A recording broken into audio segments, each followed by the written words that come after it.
Start करने वाले हैं क्लास 9 मोमेंट्स का chapter 3 Eswaran the story teller, जिसके राइटर हैं RK लक्ष्मण। और इसी तरह की और वीडियोस के लिए चैनल को सब्सक्राइब करें। तो चलिए स्टोरी को शुरू करते हैं। सबसे पहले हम पढ़ने वाले हैं कैरेक्टर स्केच, जिसमें दो मेन कैरेक्टर हैं। इसमें हमारे ईश्वरन जो कि कुक है और एक बहुत अच्छे स्टोरी टेलर भी हैं, और सेकेंड है महेंद्र, जिनके यहाँ ईश्वरन काम करता है। ईश्वरन बहुत ही ज़्यादा अच्छा खाना बनाते हैं और बिलोंग करते हैं एक ऐसे प्लेस से जो कि बहुत ज़्यादा फेमस है टिम्बर के लिए। क्यूलिनरी स्किल्स का मतलब होता है पाक कला, यानी खाना बनाना जिसको बहुत अच्छे से आता है, और टिम्बर का मतलब होता है लकड़ी।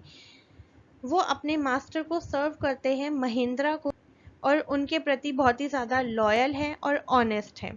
वो एक बहुत अच्छे स्टोरी टेलर भी है और इतनी अच्छी तरीके से स्टोरी को प्रेजेंट करते हैं, बिल्कुल एक्सप्रेशंस के साथ, वॉइस मॉड्यूलेशंस के साथ, और जिसकी वजह से जो लिसनर होता है वो स्टोरी तक बहुत ही ज़्यादा हमेशा एक लिसनर को ये लगता है कि उनकी स्टोरी सुनकर हमेशा एक लिसनर को ये लगता है कि आगे क्या होने वाला है, कैसे होने वाला है। मतलब एक क्यूरियोसिटी बना देता है वो जब वो स्टोरी टेलिंग करता है। तो उसके अंदर क्वालिटीज़ बोल सकते हैं टेलीविज़न की, यानी वो फुल पैकेज है एंटरटेनमेंट का। कि क्योंकि महेंद्रा भी बोलते हैं उसको कि अगर ईश्वरन मेरे साथ है तो मुझे टेलीविज़न की ज़रूरत ही नहीं है। वो एक छोटा सा इंसिडेंट भी होता है ना, उसको बहुत ही बड़ा चढ़ाकर बताते हैं, बिल्कुल ड्रामेटिक एक्सप्रेशंस के साथ, वॉइस मॉड्यूलेशंस के साथ। मतलब उसे एक अलग ही लेवल पर ले जाते हैं, लिसनर को सोचने पर मजबूर कर देते हैं कि आगे क्या हुआ होगा इसके साथ। और उनमें ना एक आदत है कि वो स्टोरी टेल जब करते हैं तो सुनाते रहते हैं, और जैसे ही इंटरेस्ट बढ़ने लगता है ना लिसनर का, तो वो उसको बीच से छोड़ देते हैं, ताकि लिसनर अपने माइंड में ये सोचे कि आगे क्या हुआ था। और उनको सबसे ज़्यादा पसंद है तमिल राइटर्स की स्टोरीज़ को पढ़ना, नोवेल्स को पढ़ना, और जो उनकी स्टोरी टेलिंग की कला है वो एक बहुत ही अच्छा इंप्रेशन छोड़ती है लिसनर पर। बात करते हैं महिंद्रा की। महिंद्रा एक बैचलर हैं जो कि एक फैक्ट्री में काम करता है एज अ जूनियर सुपरवाइज़र। उनका जो काम है उसमें जो साइट पर वो काम करते हैं वो कभी सेम नहीं रहती है, उन्हें बार बार प्लेस चेंज करना पड़ता है, और ईश्वरन हमेशा उनके साथ रहता है क्योंकि वो बहुत ही ज़्यादा लॉयल और ऑनेस्ट है, और वो उनके घर के काम करता है सारे, खाना बनाने से लेकर कपड़े धोने तक वो सारे काम करता है। और सबसे इंटरेस्टिंग काम है उसका स्टोरी बताना। उसका अपना अलग ही एक अंदाज है स्टोरी बताने का, और महेंद्रा को उसकी स्टोरी सुनकर बहुत ही ज़्यादा अच्छा लगता है। वो कभी भी उसकी स्टोरी में दखलंदाजी नहीं करता है, बट कई बार ऐसा होता है ना, महेंद्रा को उसकी स्टोरी इतनी ज़्यादा अच्छी लगती है कि वो सुनता ही रहता है। मतलब इतना ज़्यादा शौकीन है कि भाई मुझे अगर ईश्वरन उसको पूरे दिन भी स्टोरी सुनाए तो वो सुनता रहे और उसे कभी रोके ही ना।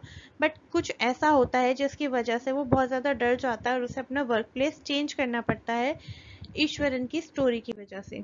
तो चलिए शुरू करते हैं समरी को। स्टोरी रिवॉल्व करती है महेंद्रा और उसके कुक ईश्वरन की तरफ, और महेंद्रा को अपना प्लेस जो है वो चेंज करना पड़ता है, बट वो बहुत ही ज़्यादा ग्रेटफुल है अपने कुक की वजह से, जो उसे हमेशा जहाँ भी वो जाता है ईश्वरन उसके साथ जाता है और उसकी देखभाल करता है। ईश्वरन को तमिल हॉरर स्टोरीज पढ़ने का बहुत ज़्यादा शौक है। जो उसकी आर्ट है स्टोरी टेलिंग की, वो बहुत ही ज़्यादा अच्छी हो गई है इसी वजह से, क्योंकि वो नॉवेल्स वगैरह पढ़ता है। वो एक्सप्रेशन और वॉइस मॉड्यूलेशंस के साथ अपनी स्टोरी को कंडक्ट करता है। बहुत ही ज़्यादा अच्छा केयर टेकर है महिंद्रा का, उसकी सारी हाउस होल्ड ड्यूटीज़ करता है, कपड़े धोता है, खाना बनाता है, और बाकी कोर्स भी करता है, और एक सोर्स ऑफ एंटरटेनमेंट भी है। महिंद्रा जो है एक बच्चे की तरह ईश्वरन की स्टोरीज को सुनता है बिना उसे टोके हुए, और उसके हर एक पार्ट पर बिलीव करता है। वो उसे कभी नहीं बोलता है कि अरे ये तो तुम गलत बता रहे हो, ऐसा थोड़ी होता है, ये चीज़ थोड़ी सच होती है। एक बार ईश्वरन नरेट करता है एक एलिफेंट के बारे में स्टोरी। तो जब वो स्टोरी बताना शुरू करता है वो कहता है कि मैंने ना, आपको पता मैंने क्या किया था, मैंने ना एक एलिफेंट को इतनी ज़ोर से हिट किया और मैंने ना उसको पैरालाइज कर दिया। तो वो बताता है कि जिस प्लेस से मैं बिलोंग करता हूँ वो फेमस है अपने टिम्बर के लिए, तो वहाँ पर एलिफेंट्स का यूज़ किया जाता है टिम्बर को उठाने के लिए। अब वो बोलता है कि एलिफेंट जो है वो कैरी करते हैं टिम्बर्स को, बट उनमें से एक एलिफेंट जो है ना वो बहुत ही ज़्यादा पागल हो जाता है, और वो पागल एलिफेंट एक स्कूल के ग्राउंड में एंटर करता है और दीवार को तोड़ देता है। जितने भी टीचर्स और बच्चे होते हैं ना, सब इधर उधर भागने लगते हैं, बट मैं ना बिल्कुल नहीं डरता। मैं क्या करता हूँ, मैं जाता हूँ और उसको ना, जो पागल हो गया होता है, उसके जो पैर होता है उसके थर्ड उंगली पर ना बहुत तेज मारता हूँ और एकदम से वो गिर जाता है।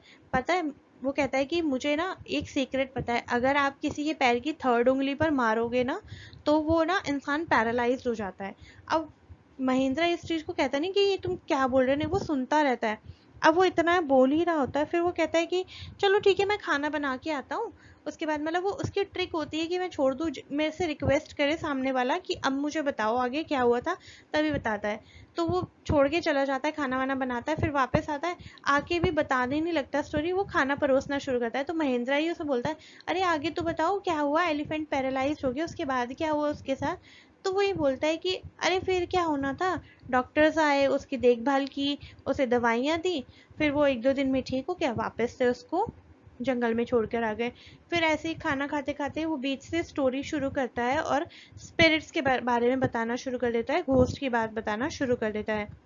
वो कहता है कि जब मैं यहाँ पर आ रहा था ना, मुझे ना लोगों ने बताया कि यहाँ पर ना पहले शमशान घाट था, ये ना बहुत ही ज़्यादा भूतिया जगह है, मैंने हड्डियाँ वगैरह भी देखी। तो ये सुन के ना महेंद्र थोड़ा सा डर जाता है, बट वो उसको उस टाइम पर कुछ नहीं बोलता है। और वो कहता है कि आपको पता है फुल मून नाइट पर ना मैंने ना यहाँ पर बहुत सारे भूतों को घूमते देखा है, और मैं एक वुमेन से भी मिला हूँ जो अपने हाथों में फीटस को होल्ड करके रखती है। फीटस होता है कि एक अनबॉर्न बेबी होता है ना, वो उसको होल्ड करके रखती है और घूमती रहती है और रोती रहती है, इधर उधर घूमती रहती है, डराती रहती है।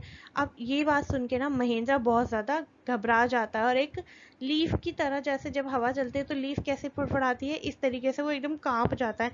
वो बोलता है, पहली बार ऐसा होता है कि महेंद्रा ईश्वरन को बोलता है, तुम चुप करो, तुम ऐसे ही कुछ भी बोलते रहे होता है, ऐसा तो कुछ नहीं होता है, भूत वगैरह कुछ नहीं होता है, मैं जा रहा हूँ सोने। तो वो चला जाता है सोने। अगले कुछ दिन तक उसके माइंड पर यही चीज़ चलती रहती है। वो यही सोचता रहता है कि अरे कहीं ईश्वरन सच तो नहीं बोल रहा है। फिर वो कहता है नहीं नहीं, वो तो ऐसे ही कुछ भी बोलता रहता है। अब फुल मून नाइट का समय भी आ जाता है, वो तो वो देखता है कि एक कुछ दूर पर, जब वो बाहर आकर देखता है अपनी खिड़की से झांक के, तो ये देखता है कि एक लेडी खड़ी हुई है और उसके हाथ में कुछ है। बहुत ज़्यादा डर जाता है। वो वापस आता है अपने रूम में और बेडशीट को बहुत ही ज़्यादा टाइटली होल्ड करता है और सो जाता है। नेक्स्ट डे जो ईश्वरन है वो बोलता है कि अब तो आप मानते हैं ना सर कि फुल मून नाइट पर आते हैं, कल तो आपने उस लेडी को देखा भी है। तो वो इस क्वेश्चन का कुछ नहीं जवाब नहीं देता है, बहुत ही साइलेंट रहता है और बहुत ही ज़्यादा घबरा जाता है। और वो ये सोचता है कि मुझे अब रेजिग्नेशन देना ही पड़ेगा, मैं यहाँ नहीं रह सकता। इतना ज़्यादा डर जाता है वो, अपने ऑफिस जाता है और रेजिग्नेशन लेटर टाइप करता है, और वो डिसाइड करता है कि जितनी जल्दी हो सके ना, मुझे इस प्लेस को छोड़कर जाना है, मुझे यहाँ नहीं रहना। तो देखा आपने कैसे ईश्वरन की स्टोरी टेलिंग इतनी अच्छी है कि उसने उस विश्वास दिला दिया महेंद्रा को कि हाँ, जो वो कह रहा है ना वो बात बिल्कुल सच है। अब सच है या नहीं है ये किसी को भी नहीं पता होती। आई होप आप सबको ये चैप्टर बहुत अच्छे से समझ आया होगा, बहुत ही ज़्यादा पसंद आया होगा। इसी तरह की और वीडियोस के लिए चैनल को सब्सक्राइब करें, लाइक करें और अपने फ्रेंड्स के साथ ज़रूर शेयर करें।